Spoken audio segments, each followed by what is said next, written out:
Okay, we're gonna have some fun today. I'm Dr. Russ, and we're not gonna let freezing temperatures stop us. It certainly doesn't have any effect on air rifles in general, and it's not gonna have any effect on this Hercules bully, that's for sure.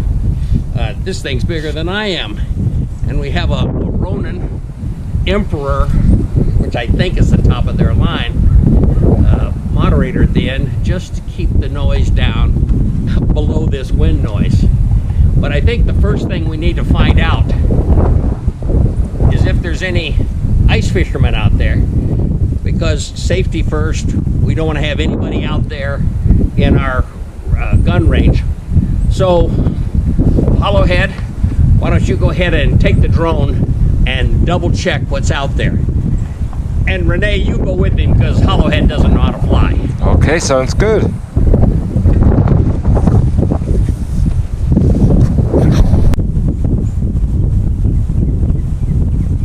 You have to love this Hatsan beast, this Hercules bully beast. At least that's what they're calling it. And I think it's probably a good name.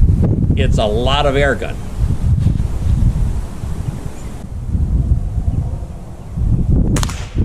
Yo, got him. Okay. I'm gonna shoot that middle bag.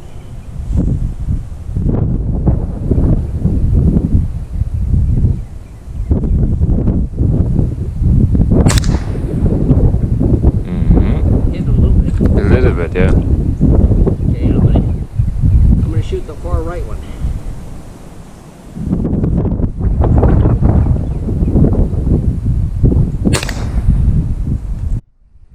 Well, this wind is picking up and the weather's getting colder, but we'll see what this beast can do. We've been using little Ziploc bags full of baby powder, but I've run out of baby powder, and I had to get into Dr. Paula's kitchen and get flour. What? Yeah, I know. I got all of her powder. If she comes running out here, though, I'm all set. I'm going to say, Dr. Paula, go back and get some pepperoni. We're about to make the biggest pizza ever. Well, let's see if this beast can take care of that bottle.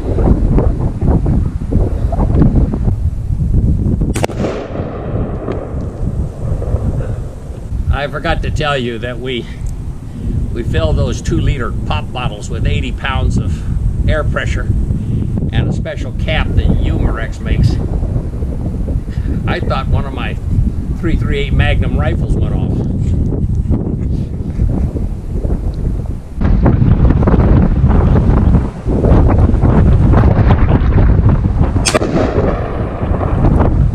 Okay, so much for backyard friendly. We've got to return to backyard friendly. We're going to have some fun here today. I'm Dr. Russ, and welcome to my basement. We have a storm outside.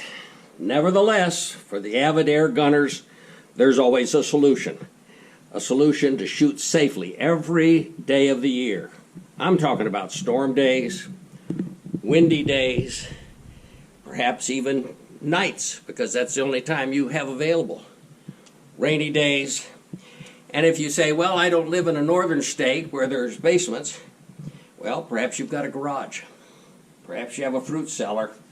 All of these places are available to you. Might also show you some of the things here in the basement by my range, because sometimes you just got some gun work to do and not necessarily target practicing.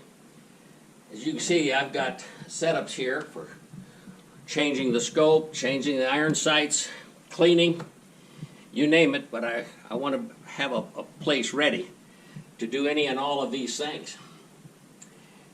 This happens to be the first whitetail I ever shot right there.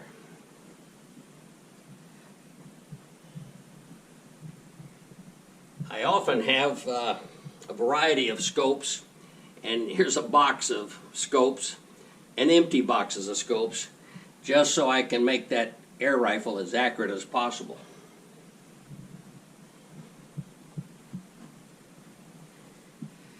I have a strong dislike for crows. I think they not only pollute the area, they pollute the sounds that they make.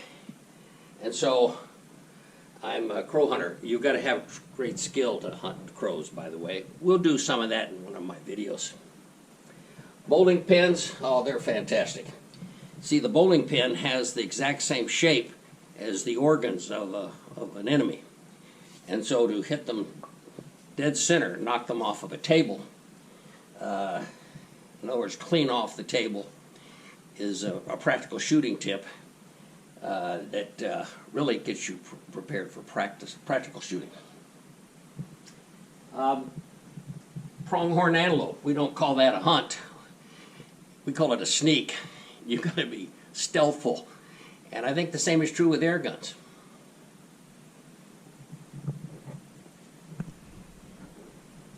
And finally, we got to have a good sound shooting bench that's level. I'll show you more about that. You know, most people, when they put an indoor range in their homes, they want to talk about and design this bullet trap. I actually think the bullet trap is the second most important part of a range inside. But let me get to that in a minute. Let's talk about this bullet trap that everybody wants to hear about. First of all, know that I've seen all kinds, I've built all kinds of bullet traps. Probably the most simple one, particularly with a BB gun, is just a can of coffee, empty can, and you stuff it with rags and put the plastic lid on it, turn it sideways, and put a round bullseye target on it. Shoot all day long.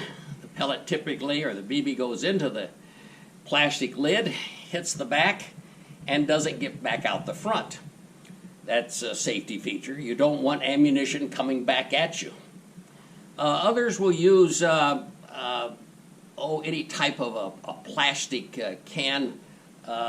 Let's just say, I think one of my favorites is the square can that you find cat litter in, and there's other things. And now it's easy to sit in one place. It's not going to roll. And you stuff that with rags, use the plastic lid, and put your targets on that. That works. I've gone to Home Depot and Lowe's and got one of their $5 buckets, except I got two. And I would get one on the ground, pour about 4 or 5 inches of sand in it. Then I'd put the second one on top of that, press it in. And then I'd put a stick-on target on that second Home Depot type can. And I could shoot in there. It would go through the bottom of the Home Depot pail and into the sand, and it didn't bounce back, and that worked pretty good too. In time, you had to turn it just so you'd realign the holes, and ultimately you'd get a third can and replace the second can so that it didn't have any holes in it. That works as a pretty good bullet trap. The first bullet trap I ever had in my life, I put it in the basement. It was an old console for a television set. We're talking about the 50s now. And the guts had already been taken out, but the wood case was nice. I was young. I got into some dumpsters, and I found behind one of the industrial places that Detroit's famous for, I found a slate of steel that was a ½ inch thick. So I put the slate of steel inside the cabinet with some wood strips as grooves, and I filled the last 4 or 5 inches, 6 inches with sand. I was shooting 22 and 25 caliber. I've shot some 9mm in my basement into that cabinet. It would hit that steel and follow the steel down into the sand. It would puff some sand out often, but I could close the cabinet doors and it was fine. I had a wire across the top, and we had a couple of little alligator clips and hung any target I wanted in there. I actually used a shop vac, and that's another story, but I had to get the smoke out of the house, the nitrate smoke. It kind of gave me flashbacks of Vietnam, smelling nitrate smoke there. I'll share that with you another day too. But it worked. It worked so well that when I sold the house, the man who bought my house wanted me to leave that there so he could use it. So sometimes a bullet trap can actually add to the value of your home. I remember a day I was at work, and some of the guys bought me this Uzi BB pistol that worked with CO2 cartridges. And we worked till about 9 o'clock at night, and everybody was gone. So a friend and I, Steve, we put some pop cans down at the end of this long hallway, and we were shooting those pop cans. And then we went down to get what was left of those pop cans, and we saw that we'd put a bunch of dimples in the wall. That was a surprise to us. We cleaned up our mess, and we were young at the time, and fortunately, nobody came to talk to us about it. It's those dimples and preventing dimples and holes that I think is one of the most important part of a target range here in your house. So that's what I want to make first today. Let's take a look at mine. So let's talk about this backstop. You see this 4x8 sheet of 1-inch particle board.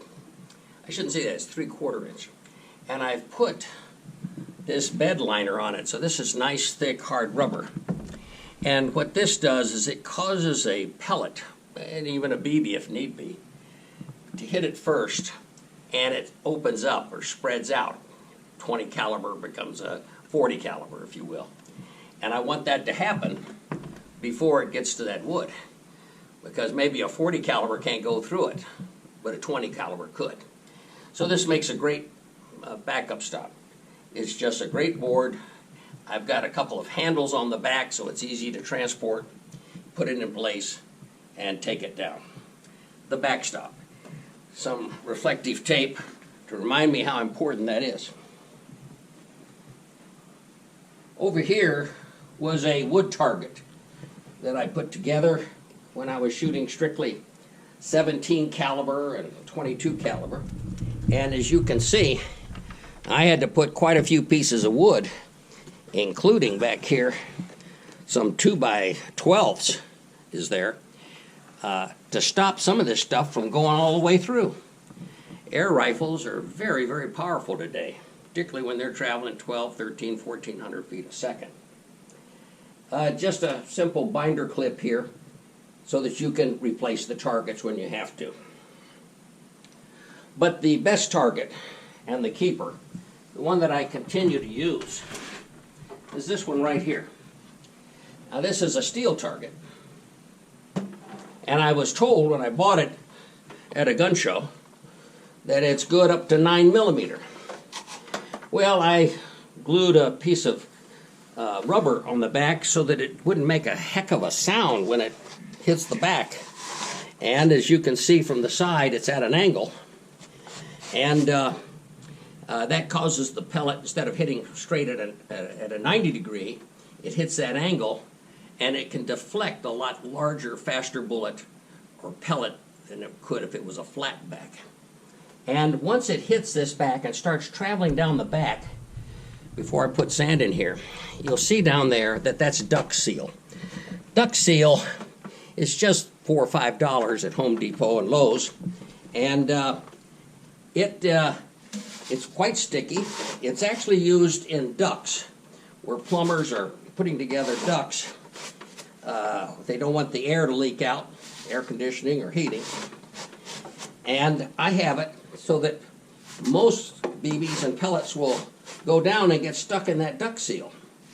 And when they get stuck in that duct seal, they don't hit the sand and blow a bunch of sand out on the floor. Nonetheless, I've got sand here too, so that it can do its job. And that's what I'm doing now, is putting 3 or 4 inches of sand in the bottom.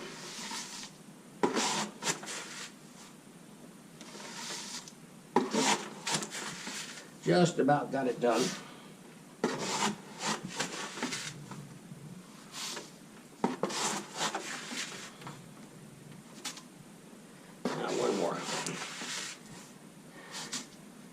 Now, I also, on this flat piece, I put a 2x4. And the reason I did that was I hated to think that maybe a pellet would hit this and bounce back 20 yards to my shooting bench. so this can absorb. Once you have that in place, well, now you can put whatever target you want. And you know, before I put a target here, I think what I really want to do is find out if this thing can take up to 9mm, which is also 357. And we'll shoot a 17 and a 22 and a 25 and a 357. Let's just find out if the back of that can handle that size caliber.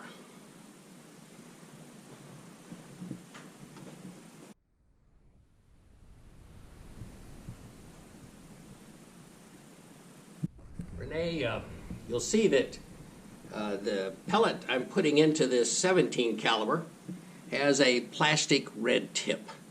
Now this is a proven gun for small game, and once it hits and the pellet expands, that red pellet just keeps, that red tip just keeps on going.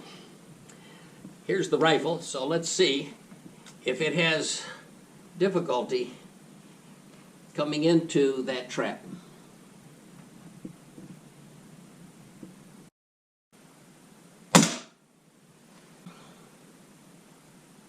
Renee, this looks like the same break barrel, but it's not.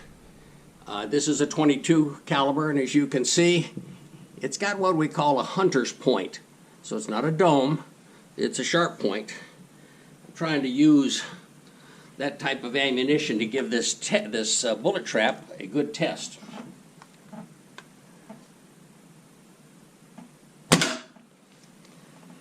Well, it's hitting down there.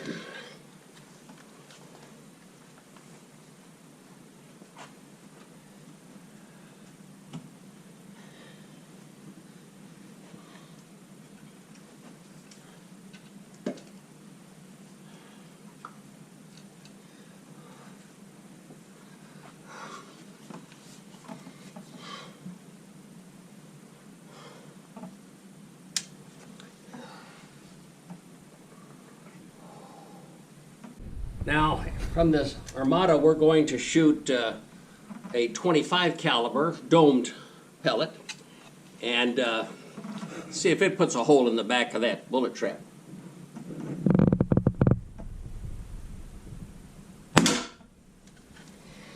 The good news is nothing's bouncing back here at us.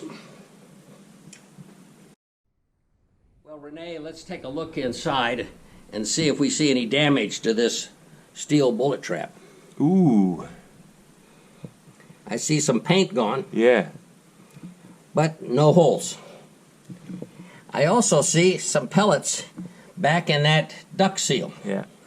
That's where they belong. So now I'm going to use this Benjamin Bulldog 357. And it shoots a large pellet. This is a pellet, as you can see, in 357, also 9mm. I was told that this bullet trap was good for a 9mm pistol. This is probably equalizing the same velocity, etc., as a 9mm pistol. Let's see.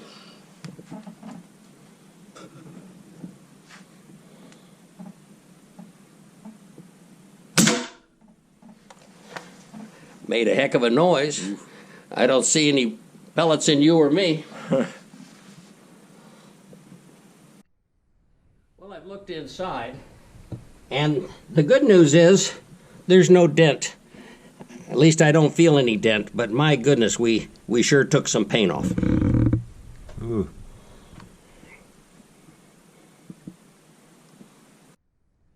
Well, the last gun we're going to test it with is another 357. But I have to tell you, this is the Hatsan Hercules Bully. It has a nickname, the Beast. I can tell you that when it shoots, it's not backyard friendly, even though you can see up here on the front that it has the Hatsan QE, or quiet energy barrel. But it still made a heck of a racket. So I put the Ronin moderator on the end, the Emperor. It's the biggest one they have, and it still shakes you. Now I've had the gun open. That's another video where I detuned this thing in power and made the trigger far more sensitive. I think also at the beginning of our videos you'll see me shoot a Ziploc bag full of baby powder hanging underneath that drone, and the whipping action of the props really made it quite exciting. But I like guns even more accurate than hitting a bag going through the air. I want them right on. And so I'm still working with this gun. But I'm not going to have any trouble hitting inside that bullet trap. We'll see if it does any damage.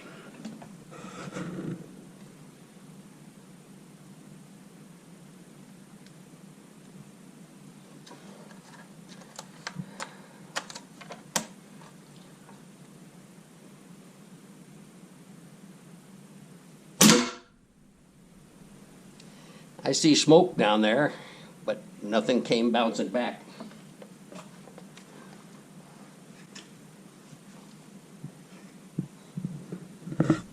Let's go take a look.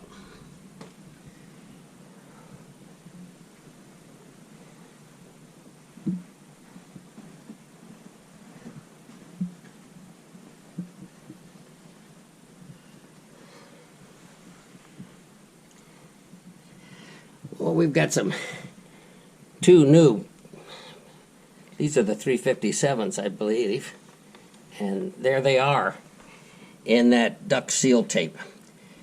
About 4 or 5 inches of that in there. We're getting a little bit of sand up and out, but that duck seal's working, slowing that right down. If this made any more noise, you can actually take duck seal and line the entire back. I would recommend that if you have a square box that you're shooting into and you're using some of these big bore rifles. Well, I told you that air gunning can be done 365 days of the year, day and night. I told you the reason we're down here is there's a snowstorm going on outside. Why don't we go upstairs and take a look? What? In the cold? In the cold. I'd rather stay here in the warm.